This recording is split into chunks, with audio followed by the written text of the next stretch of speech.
32 নাম্বারটা ধরেন একটা ঐতিহাসিক ভবন, কোনো সন্দেহ নাই, একটা স্মৃতি বিজড়িত ভবন, কোনো সন্দেহ নাই, কিন্তু গত 16 বছরে এই 32 নাম্বার শেখ মুজিবকে ব্যবহার করে যেভাবে গুম, খুন, মানুষ হত্যা, গণহত্যা, ভুয়া নির্বাচন, দখলদারিত্ব যেভাবে প্রতিষ্ঠা হয়েছে, তো মানুষের ক্ষোভটা যে পড়েছে ওইখানে।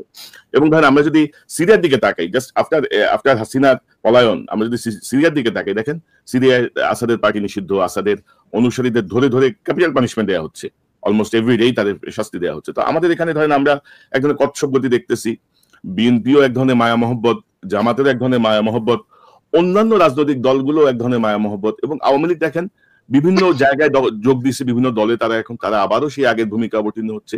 তো আমি যেটি প্রথমে বলছিলাম যে অনেকে বলছিল না যে ছাত্রদের ঐক্য ভেঙে গেছে, শেষ, এখন এরা ডাক দিলে আর 200 লোকে আসবে না, আর এরা নিজেরাই মারামারি করতেছে, ইত্যাদি ইত্যাদি অনেক কথা আমরা শুনছি। কিন্তু এটা আরেকটা মানে সাইন যে নো, ছাত্র জনতা এখনো ইউনাইটেড এবং তারা ওয়াচ ডগের ভূমিকায় আছে, এবং সরকারের জন্য এটা কিন্তু এক ধরনের আমি মনে করি যে একটা সিগনাল যে নো, এইসব করা যাবে না। তো পিনাকি আপনার কাছ থেকে শুনি, এই যে সুযোগ, আমি মনে করি এটাকে সেকেন্ড একটা সুযোগ 5ই আগস্টের পরে আপনার কাছ থেকে একটু শুনি যে আওয়ামী লীগ সহযোগী এবং তার অনুরাগীদের ব্যাপারে আমরা কি করতে পারি, কি করণীয় সরকারের প্রতিটা জেলা উপজেলা পুরো দেশে।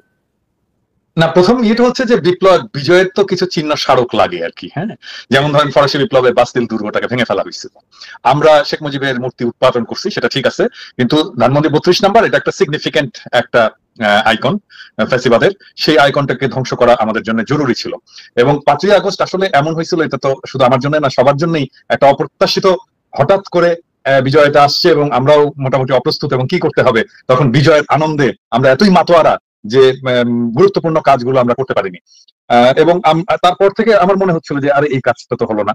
এই তারপরে ধানমন্ডি 32 নাম্বারে দেখা গেল যে সাগর রুনির ছেলে যে এটা পরিষ্কার করছে, মানে সেটাকে ঘিরে আর একটা ন্যারেটিভ তৈরি করার চেষ্টা করা হচ্ছে, আর এটা তো আবার সেটাকে ঘুরে দাঁড়াবে এটা নিয়ে। আমি কিন্তু কনসিস্টেন্টলি, সবাই নিশ্চয়ই লক্ষ্য করছেন, কনসিস্টেন্টলি আমি বলছি ধানমন্ডি 32 নাম্বারকে ঘুরাই দিতে হবে। হ্যাঁ, ইভেন আমার 2 এপিসোড আগেও আমি বলছি যে ধানমন্ডি 32 নাম্বারকে খেতলায় ঘুরাই দিতে হবে। বুলডোজার শব্দটা আমি ক্যাটাগরিক্যালি বলছে, আমি তো ইঞ্জিনিয়ার না, আমি তো জানি না, আজকে আমাকে বলতেছে ইঞ্জিনিয়াররা যে দাদা এটা বুলডোজার না, এটা এক্সকাভেটর লাগবে। এবং যখন বুলডোজারের কথা বলছি তখন অসংখ্য মানুষজন আমার কাছে ইয়ে করছে, এবং আমি নাম বলতেছি না, কিন্তু একজন ভদ্রলোক সরকারি একজন ইঞ্জিনিয়ার, যিনি বুলডোজার এক্সকাভেটর সাপ্লাই দিচ্ছে নাকি বিভিন্ন জায়গা থেকে নিয়ে এসে, আরো আসবে, এখন এসছে আরো আসবে। তো এটা একটা ঐতিহাসিক মুহূর্ত।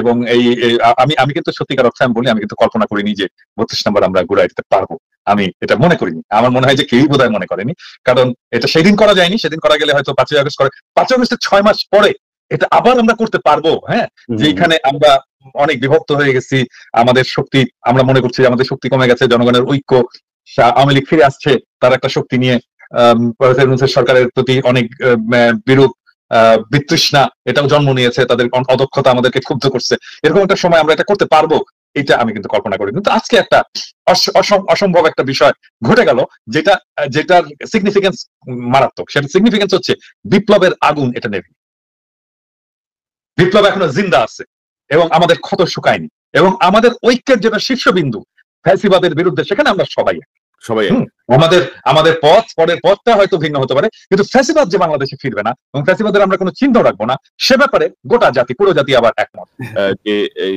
কি অবস্থা মনে করছেন এই যে ছাত্র জনতা যে ঠান্ডা হয়ে যায়নি, তাদের মধ্যে যে বিপ্লবের যে স্পিরিট, আমরা ঠিক 6 মাসের মাথায় কিন্তু আবারও দেখলাম, ঠিক 6 মাসের মাথায় 5ই ফেব্রুয়ারি। না, আপনার প্রথম ইয়েটা বলে নেই যে আপনি শুরু করেছেন যে 32 নাম্বার একটা ঐতিহাসিক ইয়ে, এটা পরিষ্কার করা দরকার যে ইন হোয়াট সেন্স, এটা কি নেগেটিভ না পজিটিভ সেন্স। এই 32 নাম্বার হচ্ছে সেই জায়গা যেখানে বসে পাকশাল তৈরি করা হয়েছে। এই 32 নাম্বার সেই জায়গা যেখানে সারা বাংলাদেশ যখন পাকিস্তানের বিরুদ্ধে যুদ্ধ করেছে, সেখানে পাকিস্তানি সেনাবাহিনীর একটা কি বলবো যে একটা খুব নিরাপদ আশ্রয়স্থল ছিল হচ্ছে 32 নাম্বার। এখানে কেউ যেতে পারতো না, এটা সবাই জানতো। শেখ মুজিবের বাড়ি, তখন তো শেখ মুজিব বঙ্গবন্ধু ছিল, তো বঙ্গবন্ধুর বাড়ি, এই বাড়ি হচ্ছে যা হচ্ছে এর হচ্ছে খুব নির্যাতিত নিপীড়িত অবস্থায়।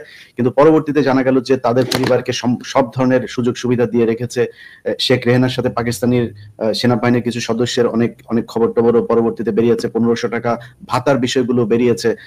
সজীব ওয়াজেদ জন্মের সময় আপনার হাসপাতালে এই এটা কি হলি চাইল্ড বোধহয় সম্ভবত, সেখান থেকে হলি ফ্যামিলি হলি ফ্যামিলি হাসপাতাল নিয়ে তাকে সেনাবাহিনীর পাহারায় তার জন্ম হয়েছে। এই 32 নাম্বার থেকে হেলিকপ্টার নিয়ে যে তারপরে শেখ মুজিবের বাবা তখন টঙ্গিপাড়াতে অসুস্থ হয়, তাকে হেলিকপ্টারে এনে ঢাকায় পিজি হাসপাতালে আপনার চিকিৎসা দেওয়া হয়েছে। সো এটা এই বাংলাদেশের মানুষের জন্য কখনো কোনো কাজ বয়ে আনে নাই। রক্ষী বাহিনী থেকে শুরু করে সবকিছু সদর দপ্তর হিসাবে কাজ করেছে। এটা বাংলাদেশের ফেসিবাদের একটা সিম্পটম হচ্ছে 32 নাম্বার, যে কারণে এটার ঐতিহাসিক আসলে মির্জাফরের যেমন ঐতিহাসিক আলোচনা আছে, এটা নিয়ে সেই আলোচনা, এটা পজিটিভ।